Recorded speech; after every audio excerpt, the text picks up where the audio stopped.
दोस्तों एक दिन एसपी साहब अपनी पत्नी से मिलने के लिए भेष बदल के जाने के लिए सोचते हैं, क्योंकि उनकी पत्नी जो है 4 साल से अलग और दूर रह रही थी। दोस्तों जैसे ही एसपी साहब अपनी पत्नी की हालात को देखते हैं, एसपी साहब फूट फूट कर रोने लगते हैं। दोस्तों आखिर में उस पत्नी की हालात ऐसी कैसे हुई, 4 साल से आखिर में उनकी पत्नी क्यों अलग रही थी। दोस्तों आखिर में कहानी में सच्चाई क्या है, आखिर में क्यों पत्नी की हालात ऐसी हुई एसपी साहब की। तो दोस्तों इस वीडियो में आपको वो सारी जानकारी मैं बताने वाला हूं, आप वीडियो में एंड तक बने रहिएगा। दोस्तों आशा नहीं पूरे विश्वास है कि ये कहानी आपके दिल को छू जाएगी। दोस्तों आपसे छोटा सा रिक्वेस्ट है कि चैनल पर नए हैं तो चैनल को सब्सक्राइब कर लीजिएगा, वीडियो को लाइक कर लीजिएगा, वीडियो को शेयर कर लीजिएगा। दोस्तों ये कहानी है उत्तर प्रदेश के अलीगढ़ जिले की, जहाँ पर एक पिता और एक बेटी रहा करते हैं। दोस्तों पिता का नाम सुभाष और बेटी का नाम सिमरन बताया जाता है। दोस्तों सिमरन इतना पढ़ी लिखी और होशियार लड़की थी, जो कि इसमें बचपन से इतनी अच्छी रुचि थी कि वो अपने दम पर ही वो नौकरी पाने के लिए उसकी इच्छा थी। दोस्तों इसके पिताजी जो थे वो रिटायर एक कर्मचारी थे, जो कि अपनी पेंशन के सहारे वो अपने परिवार को चला रहे थे। दोस्तों परिवार में केवल बाप बेटी 2 ही बचे थे, क्योंकि इनकी माता का देहांत बचपन में ही हो गया था, जब सिमरन की उम्र 2 ही 3 साल थी। दोस्तों इधर जो सिमरन होती है बहुत ही अच्छी पढ़ाई कर रही होती है, हाई स्कूल, इंटर और बीए इसका लगभग ग्रेजुएशन कंप्लीट हो जाता है। और कंप्लीट होने के बाद फिर ये जो है कि अपनी पढ़ाई के बाद एक जो है कि एंट्रेंस का पेपर देने लगती है नौकरी के लिए। दोस्तों कई जगह नौकरी के लिए अपने फार्म को अप्लाई करती है और फार्म को डालती है और पेपर देती है और नाकाम हो जाती है, पेपर में फेल हो जाती है। दोस्तों फिर एक आईबीपीएस का फार्म निकलता है इंडियन बैंक का, तो फिर उसमें अप्लाई करती है और उसमें जो है कि सिमरन का सिलेक्शन हो जाता है और बैंक में कर्मचारी के पद पर, क्लर्क के पद पर वो सेलेक्ट हो जाती है। दोस्तों सिमरन जब क्लर्क हो जाती है फिर ये पोस्टिंग पा जाती है और अपने ड्यूटी को विधिवत अपनी जिम्मेदारी से ये निभाने लगती है। इनके पिताजी इतना खुश हो जाते हैं कि मैं भी एक बैंक जो था कि सरकारी कर्मचारी एम्प्लॉय था और चलिए मेरी बेटी भी एम्प्लॉय हो गई, अब इसकी भी ज़िंदगी अच्छी से कट जाएगी। दोस्तों इतना सोच कर ही मन खुश हो रहे थे। अब फिर सोचने लगे कि क्यों ना सिमरन की अब जल्दी से शादी कर दिया जाए, ताकि ये भी अपने परिवार में हंसी खुशी रहने लगे और मेरे सर का जो बोझ है वो हल्का हो जाए। दोस्तों फिर ये अपने इनके पिताजी एक लड़के की तलाश में निकल पड़ते हैं और लड़के को ढूंढने लगते हैं कि सिमरन के लिए एक अच्छा सा रिश्ता कोई मिल जाए। कहीं परिवार मिलता था तो लड़का नहीं, कहीं लड़का मिलता था तो जायदाद नहीं, कहीं जायदाद मिलती थी तो इसके योग्य कोई लड़का नहीं मिलता था। दोस्तों ऐसे करते करते सालों बीत गए और कोई इसके लायक लड़का नहीं मिला कि सिमरन की शादी हो सके। दोस्तों फिर इनके पिताजी जो होते हैं वो घर पे लाचार बैठ जाते हैं और सिमरन से कहते हैं कि बेटा तुम्हारे लायक मुझे कोई अच्छा लड़का नहीं दिख रहा है और मैं प्रयास कर रहा हूँ कि जल्द से जल्द तुम्हारी शादी हो जाए। सिमरन कहती है पापा इतना जल्दी क्या है, धीरे धीरे जब लिखा होगा तो शादी हो ही जाएगी, मैं शादी कर ही लूँगी, अभी तो मैं नौकरी कर ही रही हूँ, अभी क्या दिक्कत है। दोस्तों फिर होता क्या है, एक दूर का रिश्तेदार होते हैं, वो बताते हैं कि यहाँ से लगभग 15 किलोमीटर दूरी पर एक बहुत ही अच्छा एक सुमित नाम का लड़का है, जो एक प्राइवेट जनसेवा केंद्र सीएससी सेंटर चलाता है और उसकी अच्छी खासी दुकान है। वो पढ़ा लिखा और एक्सपर्ट भी अच्छा है, उसके परिवार में वो अकेला है, उसकी माँ और एक पिताजी हैं और बहुत ही अच्छा और सुशील और बहुत ही हैंडसम लड़का है। दोस्तों इतना सुनते हैं तो उनके पिताजी सिमरन के वहाँ जाते हैं उस लड़के को देखने के लिए, फिर वहाँ से फ़ोटो वगैरह ले आते हैं और उन्हें रिश्ता जो है वो अच्छा लगता है और लड़का भी पसंद आ जाता है। जब लड़के का फ़ोटो लाके सिमरन को दिखाते हैं तो सिमरन भी लड़के को फ़ोटो में ही देख कर पसंद कर लेती है कि लड़का अच्छा है। फिर होता क्या है, दोनों आपस में देख कर ये सामने ही फिर उनको ऐसी रस्म होती है कि दोनों लड़के और लड़कियां आपस में देख लें। इधर बैंकर्स होती है सिमरन, तो बात होने ही वाली क्या थी, लड़के वाले रिजेक्ट भी नहीं कर सकते थे, क्योंकि वो जो है कि पैसे कमा रही थी, वो जॉब कर रही थी। उधर जो लड़का है वो बेरोजगार था, सुमित जो था वो बेरोजगार था। तो बात लगभग बन जाती है और दोनों की इंगेजमेंट हो जाती है और धीरे धीरे शादी की भी दिन पक्के हो जाते हैं। दोस्तों फिर होता क्या है, दोनों में आपसी बातचीत होने लगती है और धीरे धीरे मामला प्यार का वो बढ़ने लगता है और दोनों जो हैं कि आपस में घुल मिल जाते हैं। दोस्तों सिमरन इधर जो है अपनी ड्यूटी के बाद सुमित से भी बात करती है। सुमित जो है अपनी दुकान से जब फुर्सत पाता था तो सिमरन से भी बात करने लगा। दोस्तों इतना प्यार में वो घुल मिल गए कि दोनों की शादी के दिन कब करीब आ गए ये जान ही नहीं पाए। दोनों के दिन वो करीब आते हैं और दोनों जो होते हैं वो विवाह के बंधन में बंध जाते हैं और दोनों का विवाह हो जाता है। फिर जो सिमरन है वो अपने ससुराल आती है और अपने ससुराल से अपनी ड्यूटी को पूरा करने लगती है, निभाने लगती है और ससुराल में अपने सास ससुर की सेवा भी करती है और पति की भी सेवा करती है और बहुत अच्छे से अपने परिवार को वो सजा लेती है। फिर होता क्या है, धीरे धीरे दिन गुजरते ही रहते हैं और फिर एक दिन कहती है सिमरन, क्यों आप भी फार्म वार्म डालिए और भर्ती देखिए, क्यों आप भर्ती नहीं देखते हैं। तो इधर कहता है सुमित कि मैंने भी यूपीएससी की बहुत तैयारी की, कई बार फार्म डाले जिसमें मैं फेल हो गया, अब मुझे इच्छा नहीं करता है। तुम नौकरी कर ही रही हो, क्या होगा फार्म डालकर। कहती नहीं, एक बार और ट्राई करो, मेरे कहने से एक बार फिर पेपर दे के देखो।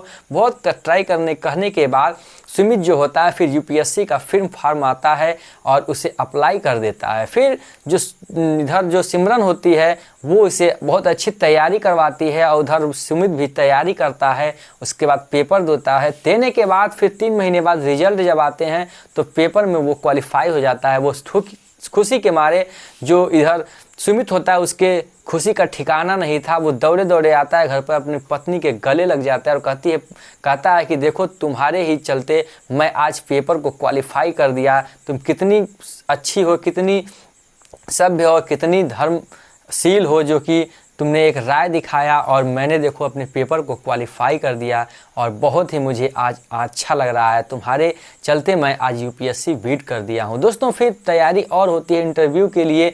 फिर होता क्या है कि इंटरव्यू भी सुमित क्रॉस कर ले जाता है, इंटरव्यू में भी वो पास हो जाता है। दोस्तों इंटरव्यू पास होने के बाद अब उसकी ज्वाइनिंग जो है एसपी के पद पर लगती है। रैंक के हिसाब से वो एसपी का वो मालिक हो जाता है डिस्ट्रिक्ट का। दोस्तों एसपी के वो पद पर सेलेक्ट हो जाता है, अपनी ड्यूटी को करने लगता है। इधर जो सिमरन होती है अपने बैंक में क्लर्क के पद पर अपने बैंक की वो ड्यूटी को पूरा कर रही होती है। इधर सुबह अपने काम को करती और खाना वाना बनाकर फिर अपने ड्यूटी को निकल जाती। उधर जो सुमित होता था वो भी अपनी ड्यूटी को निकल जाता। फिर शाम को आते थके थकाए और धीरे धीरे मुलाकात भी नहीं होती, कोई कहीं सो जाता, कहीं कोई सो जाता। दोस्तों धीरे धीरे ऐसे चलते चलते होता क्या है, सुमित कहता है कि देखो सिमरन तुम अपनी जॉब को छोड़ दो, अब होगा क्या, हम लोग पैसे कमा कर इतना क्या करेंगे, क्या फ़ायदा है, और अच्छे से फैमिली में रहेंगे, तुम घर पर रहो, मैं कमा ही रहा हूँ, क्या होगी इतनी कमाई करके, तुम भी इतना व्यस्त रहती हो, ताकि कुछ समय तो मिल पाएगा हम लोग। तो फिर सिमरन जो है वो तैयार तो नहीं होती है, लेकिन वो अपने पति की वो सारी बातें मानती है, अपने घर की वो सारी बातें मानती है और बहुत ही सुशील और समझदार सिमरन होने की वजह से अपने जो है कि पद को वो त्याग देती है और बैंक की अपनी नौकरी को छोड़ देती है। छोड़ने के बाद फिर होता क्या है, घर पे रहकर अपने सास ससुर की सेवा करती है और उधर अपने पति की सेवा करती है और उनका साथ और हाथ बटाती है। और वे लोग साप्ताहिक वीकेंड पे भी जाने लगते हैं, इधर उधर हफ्ते में संडे को इधर उधर टूर पे घूमने के लिए जाने लगते हैं उनको। और बहुत अच्छा लगता है कि हम लोगों को अब कुछ समय बीत रहा है, हम लोग एंजॉय भी अपनी फैमिली अपनी ज़िंदगी का कर रहे हैं। दोस्तों दोनों परिवार में दो माता पिता के बाद ये दोनों पति पत्नी के अलावा तीसरा कोई संतान भी अभी नहीं उत्पन्न हुई थी। दोस्तों अब ये लोग अभी एंजॉय कर ही रहे होते हैं। दोस्तों धीरे धीरे होता क्या है कि सुमित के जो दिमाग में है एक मनगढ़ंत सी कहानी उत्पन्न होने लगती है और इसके दिल में खोट उत्पन्न होने लगता है। क्योंकि दोस्तों जो सिमरन थी वो इतनी अच्छी और सुशील और इतनी ज़्यादा ईमानदार थी कि इसके ईमानदारी के चलते बैंक में इसके व्यवहार हो गए थे, तो पूरा स्टाफ इसको मानने लगा था। तो स्टाफ के लोग कभी कभार इसके घर पर इससे मुलाकात करने के लिए भी आ जाते करते थे कि कैसी हो, क्या है, बहुत कैसी हालात है, अच्छी है और कैसे रह रही हो, तो ऐसे आ जाते थे। तो इसे लगता था कि लगता है इसका कोई गलत अफेयर है, मेरी पत्नी जो है वो चरित्रहीन है, अपने बैंकों में ये गलत कार्य किया करती थी। इससे इसका धीरे धीरे दिमाग खराब होने लगा था। दोस्तों इसका जो मन है वो बिगड़ने लगता है और धीरे धीरे इसके दिल में वो गंदगी फैलने लगती है। फिर होता क्या है, एक दिन अपने दोस्त के जो है कि एक फंक्शन में जाता है, वहाँ पर इतनी दारू पी लेता है कि अपने दारू पीने के हालात में इसके दिमाग में वही चढ़ जाता है कि मेरी पत्नी चरित्रहीन है, बहुत गलत है, वैश्या कटिंग की है। और घर पर आता है और धीरे से देखता है कि फिर कोई कर्मचारी आया है इससे मिलने, ये गाली गलौज देने लगता है और गाली देने लगता है अपनी पत्नी को, भला बुरा वो सारी बातें कहता है जो उसके मन में और दिल दिमाग में होता है, वो सारी हदों को पार कर ले जाता है और वो नॉन स्टॉप रुकता ही नहीं है। पत्नी को बहुत ही बुरा लगता है, उधर कर्मचारी जो है उठकर भाग जाता है दबे पांव। फिर पत्नी बहुत समझाती है लेकिन ये नहीं मानता, उसके माता पिता भी बहुत मनाते हैं लेकिन ये नहीं मानता है। फिर होता क्या है, जो सिमरन होती है अपने पिता को बुलाती है और उसी रात अपने घर अपने मायके चली जाती है। दोस्तों इधर ये बेहोश पड़ा दारू के नशे में सुबह उठता है तो इसको भी बुरा लगता है कि ये सिमरन जो है वो क्यों मुझे छोड़कर अपने ससुराल चली गई, अपने मायके चली गई, क्यों उसने चली गई, लगता है उसके अंदर ज़रूर कमी है इसीलिए चली गई। अगर फिर देखा जाएगा उधर सिमरन सोचती है कि इनका नशा टूटेगा तो खुद बुलाने आएंगे और अपनी गलती को मानेंगे, और ये तो जाहिर सी बात है, छोटी मोटी बात है, ये तो मान ही जाएंगे, ऐसी क्या बात है।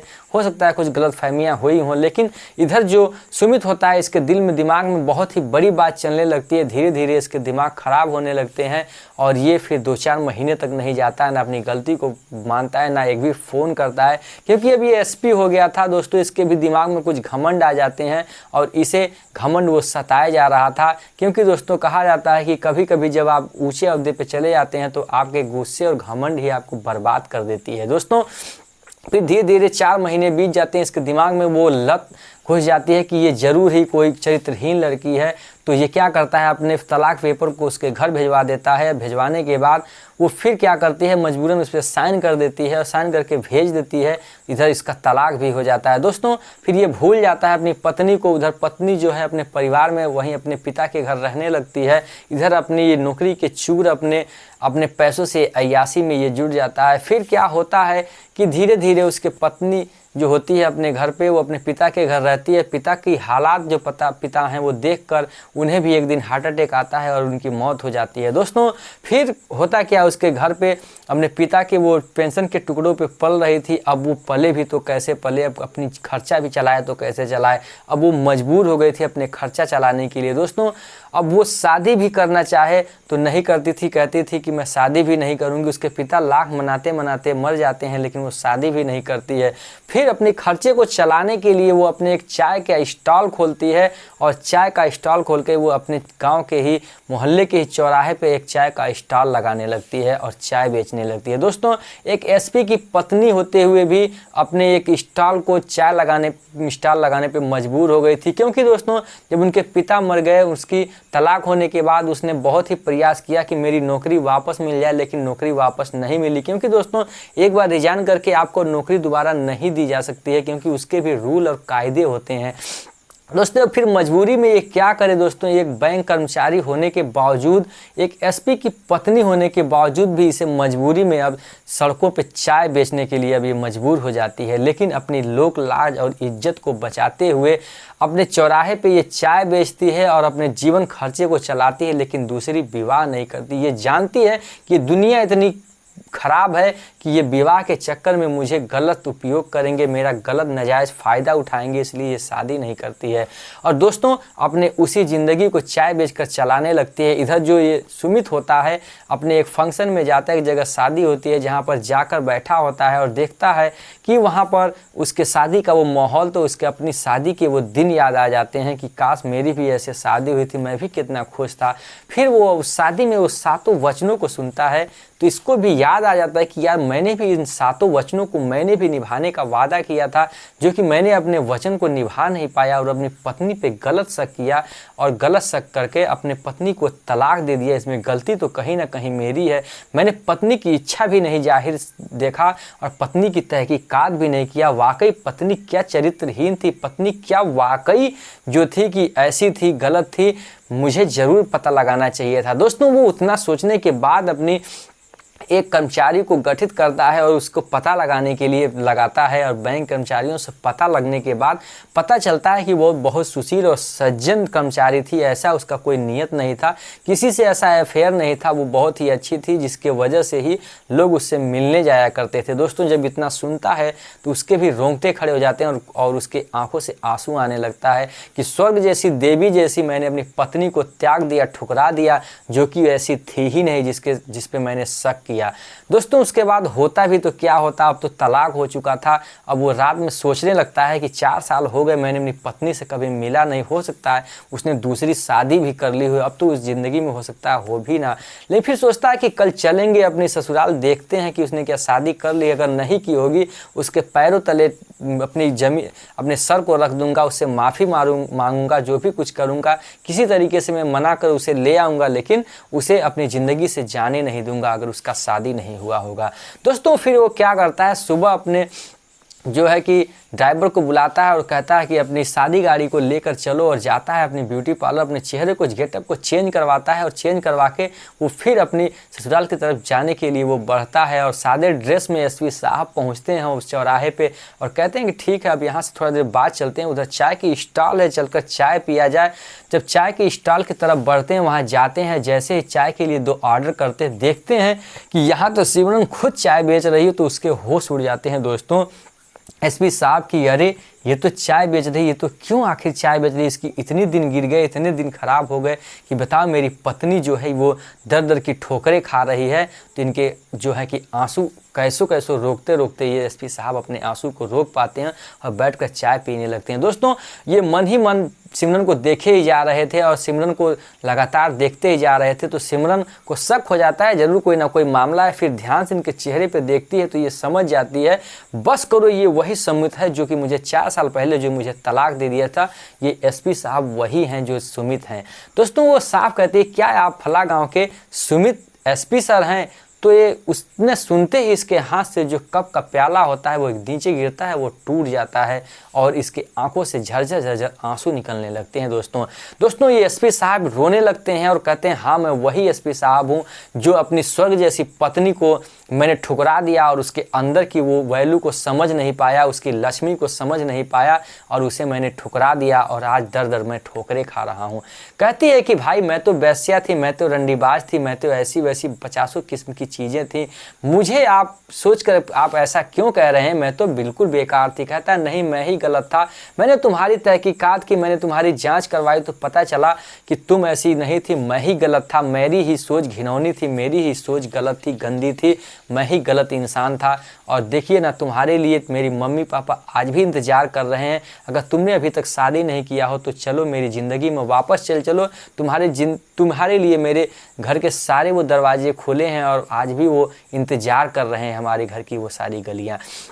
दोस्तों इतना सुनती है और बहुत सारे वे भी ताने मारती है, लेकिन करे भी तो क्या करे, मजबूर थी। सिमरन भी मजबूरन में सह नहीं पाती है और उनके गले लग जाती है और कहती है कि आपने तो बहुत देर कर दिया आने में, मैं तो आपकी तब से इंतज़ार ही कर रही हूँ कि आज नहीं तो कल आप ज़रूर घूम कर आएंगे। दोस्तों कहा जाता है कि सुबह का भूला शाम को अगर वापस आ जाए तो उसे भूला नहीं कहते। दोस्तों फिर होता क्या है, सिमरन भी तैयार हो जाती है और फिर एसपी साहब के साथ वो उनकी ज़िंदगी में वापस जाने के लिए तैयार हो जाती है। तो एसपी साहब कहते हैं चलिए ससुर जी से भी मिल लिया जाए।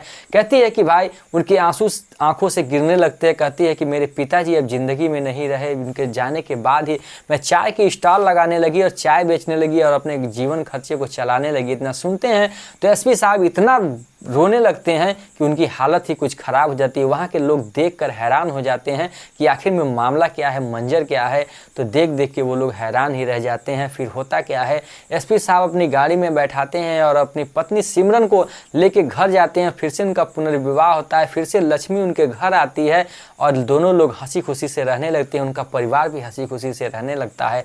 दोस्तों उनके ज़िंदगी में तो खुशी वापस आ गई थी। एसपी साहब अपनी ड्यूटी को करने लगे थे, सिमरन उनके घर को संभाल चुकी थी, लेकिन इस बीच सिमरन के पिता जो थे उस याद में उनका हार्ट अटैक और वो ख़त्म हो गए थे, जो कि वापस दोबारा नहीं आने वाले थे। लेकिन सिमरन तब भी उनके परिवार को संभालने लगी और हंसी खुशी से रहने लगी। दोस्तों लक्ष्मी होनी चाहिए तो ऐसी होनी चाहिए, क्योंकि दोस्तों देवी लड़कियां घर की लक्ष्मी ऐसी होती ही हैं जो कि लाख बुराई होने के बाद भी मर्दों को लक्ष्मी जो है माफ़ी कर देती है, बेटी माफ़ी कर देती है दोस्तों, क्योंकि उसका दिल ही इतना बड़ा होता है कि कभी भी आप देख लीजिए कि वो कभी भी गुस्से को इतना दिन तक नहीं रखती है दोस्तों। जैसे सिमरन ने माफ़ किया, ऐसी बहुत सी देवियां हैं, बहुत सी लड़कियां हैं जो आज भी अपने पति को माफ़ कर देती हैं दोस्तों। कमेंट बॉक्स में आप भी लिखिएगा कि आखिर सिमरन ने एसपी साहब को माफ़ करके अच्छा किया या गलत। दोस्तों दोनों का रिश्ता जुड़ के रहने लगा। आप भी कमेंट बॉक्स में इस कहानी के लिए 2 शब्द लिखिएगा। तो फिर मिलेंगे ऐसे ही इंटरेस्टिंग और ऐसे ही नॉलेजफुल वीडियो फिर लेकर। तब तक के लिए जय हिंद, जय भारत, वंदे मातरम।